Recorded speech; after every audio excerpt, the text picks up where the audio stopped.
Good morning, good afternoon, good evening, wherever you are in the world. Welcome to FPL Don't Panic.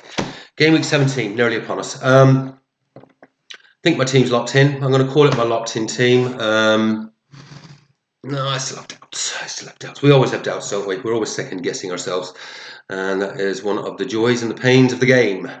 But here we are. A little story before I start. If any mathematicians out there would like to work out the odds of this happening, I am very curious. I'm wondering, should I go out and buy a lottery ticket? I went. It was a very random meeting of someone today, where I played tennis in the morning, and then went to the gym. I'm just actually setting up just a little 8-week program for myself for after Christmas to knock off the Christmas pudding and the Guinness. And I met my personal trainer, and the session is more about just mapping out, what we'd be doing over an 8-week period. So we're just chatting, and he said, "Oh, what sports have you played? Do you play, etc." I said, "Oh, I used to play football, play tennis now." I said, "Oh yeah," he said, "I play football. I think semi-professional for a club in Auckland." Nice fella, nice young fella. And then I just said, "I just play FPL." And he said, "Oh yeah, actually I do." Yeah, he said, "I said, how are you doing?" And he said, "I think I'm doing okay." He said, "I'm about 400-500th in New Zealand." I said, "That's pretty good. There's quite a few people playing in New Zealand." He says, "How are you doing sort of in the overall ranks?" And he said, "Oh, I'm not sure." And he brought it up. He said, "Oh, 135,000. So that's about the same as me." I said, "What points you on?" And he went, "Oh, 1,010. That's exactly the same points as I'm on. Now, I don't know what the odds of that are, but there are nearly 11 million people playing this game now. And as a ratio to how many people play it globally, it's quite small, the proportion that would be living in New Zealand. Just struck me as astronomical odds of that happening. I mean, even running into someone that plays FPL is a rarity in New Zealand. Never mind finding someone who's actually going to be my personal trainer for the next few months. And then been on exactly the same points as me with a very different team, by the way. So this will make for some very interesting conversations, I'm sure, while I'm lifting weights and sweating over the next few months. Anyway, probably a very boring story for you, but for me it was just like, whoa. Anyway, let's have a look at this team and see, have I got it right? Be very interested. Any comments? I'll tell you where I have my doubts, and maybe you guys might think, "No, Des, you're crazy. You really should look at doing something different." Let's run through it anyways. Becker in goal, needless to say. So that'll be Lee Fabianski on the bench. I don't think Liverpool are going to keep a clean sheet, in all honesty.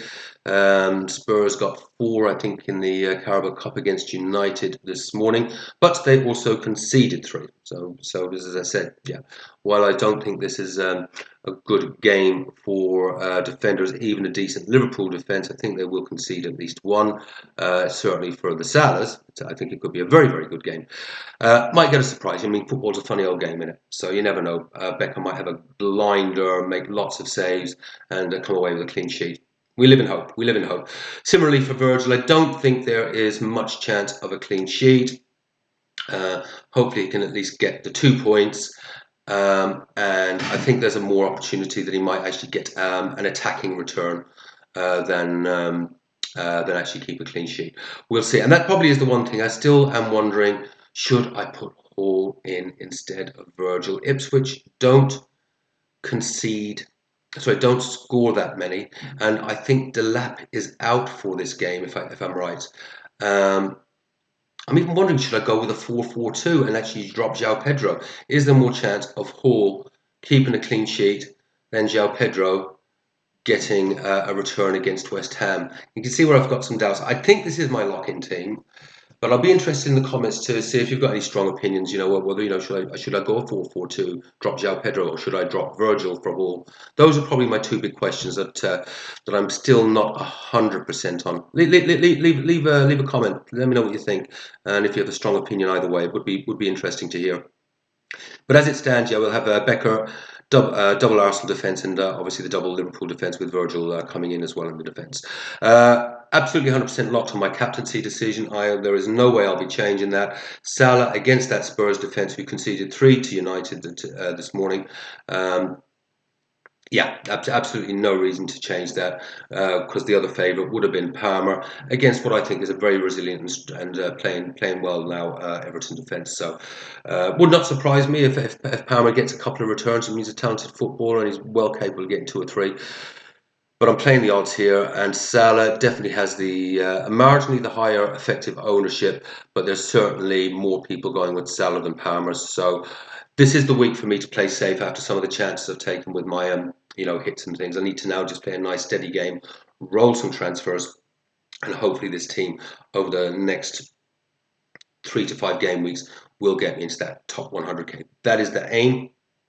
Whether I achieve that, we will only find out in the as time goes by and as the game weeks go by. So fingers crossed. I'm hopeful. I'm hopeful. Saka is one of my worries in the team, obviously with a few blanks down the row. I think it's 3 blanks in a row.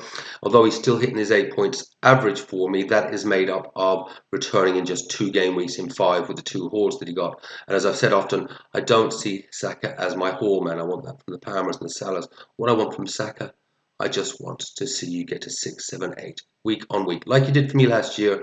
So nice, steady Eddie. And if I'm not getting those results, it could be a cash cow to make some changes and maybe upgrade João Pedro in the future and bring in, I don't know, I'm getting names off the top of my head, but maybe bring Bruno back or a Madison or someone like that. Not ready to do it yet. Hopefully the rest of the team will be hitting their numbers to allow me some patience there. But hopefully Saka just up. Crystal Palace, it's a decent enough fixture. Palace have improved, mind you. They have improved a lot. I don't see this as being a runaway Arsenal win, but it is a sort of game I think where he could get an assist or a goal, and hopefully that'll get him on a bit of a roll and start returning in most games. Ahmad, needless to say, I'm very very happy. He actually did get a goal this morning against Spurs. He comes in now for Enzo, who drops to the bench as with my Ahmad Enzo rotations. I know I will end up leaving points on the bench with this, as I did with, obviously Ahmad against City. But Ahmad's got the better fixture this week, so he comes in and hopefully he can keep this lovely run that he's got going. As one of the stats I actually did see, he has had 9 starts this season. He has returned in every time he has started a match. 9 out of 9, and he's obviously returned in 5 of his last 6 games. But one of those was 45 minutes. So. He's returned every game that he has started this year. He has returned. So, and as I say, he got a goal this morning in the Carabao Cup. So, hopeful he can get something for me. Jackson up front again, as like I said, that Everton defence. I can't see this being like a 2-3-4-5 sort of game. But hopefully, if Chelsea do get a 1 or 2-0 win, hopefully Jackson is involved in at least one of the goals. João Pedro, yeah, this is the game for you to return to form. We do need to see something from you. I mean, your numbers have fallen off an absolute cliff. And it doesn't matter that he just costs, I think it was 5.4 I got him at. There needs to be something there. And I guess the question I do have, which is for a result, which I mentioned, is to say, is it worth actually just dropping him? Is there a better chance of going 4-4-2 and Hull actually having a better chance of a clean sheet and a potential attacking return than João Pedro of getting a return for me? I think that is the big question. That's the question. If you've got an opinion on that, I'd love to hear it in the comments.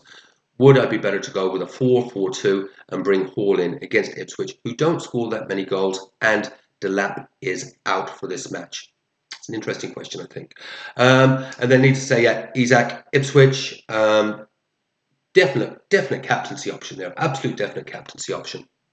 And I'm playing it safe with Salah, who I think has got about 70% of people are captaining him. So I am going the safe route, and I do see big points for Salah in this game.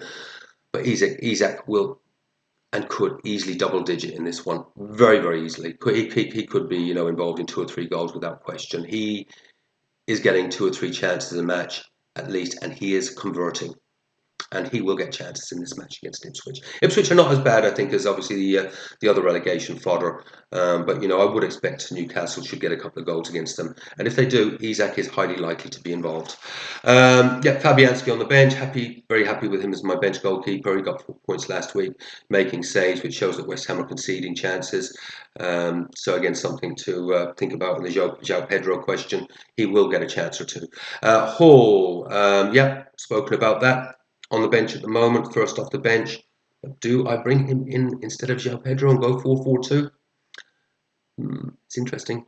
Enzo will not surprise me if I regret leaving Enzo on the bench and not going 3-5-2. But I just don't want to take the risk of having three attackers that could potentially blank against a very resolute Everton defence that could well keep them scoreless or keep them just to a goal or two.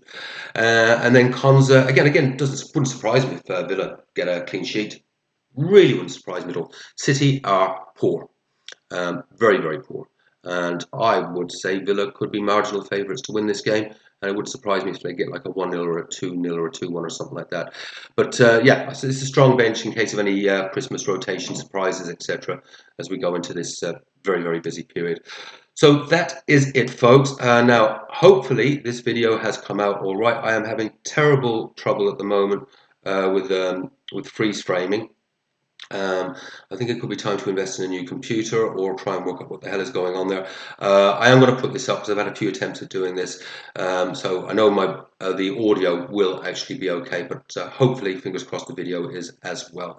That's it. I shall leave it at that. Have a fantastic weekend. We've got absolutely glorious weather here in Auckland at the moment, so hope you all have absolutely fantastic game weeks. Look forward to seeing you on the flip side. Have fun, play your own game, and above all else, do not panic. Talk to you soon. Bye bye.